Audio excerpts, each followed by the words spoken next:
كتير من الناس بتسال ايه الفارق ما بين القبضه دي والقبضه دي. هنتكلم في الفيديو ده بشكل علمي وهنتكلم بمصطلحات. ركز في الفيديو وهنتكلم بشكل عملي الاثنين. اول حاجه واتكلمنا في فيديو فات قبل كده او فيديو سابق، ان الماسكه اللي فوق دي بنعمل حاجه اسمها هوريزونتال ادكشن عشان نشغل بيها عضلات الصدر، وبيشتغل معانا عضلات التراي علشان بنعمل فرد للمرفق بتاعنا.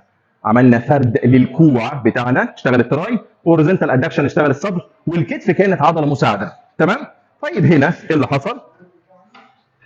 اول حاجه انا ابتديت اقفل كوعي للداخل، وابتدى الكتف الامامي يستهدف معايا بشكل اكبر، لان ابتدينا نعمل حاجه اسمها تاني للكتف الامامي او فليكشن لمفصل الكتف، او عملنا تاني لمفصل الكتف، فابتدى يستهدف معايا عضلات الكتف الامامي بشكل اعلى. والتراي لما ابتدى يتقفل ابتدى برضه يستهدف معايا بشكل اعلى، يبقى التراي اشتغل اكتر والكتف الامامي استهدف اكتر وعضلات الصدر استهدفت، ولكن قل النسبه عليها او قل الاستهداف عليها. وبكده يكون انتهى الفيديو الخاص بنا. تحياتي. ايه تاني ممكن نقوله؟ اقفل يا ابني.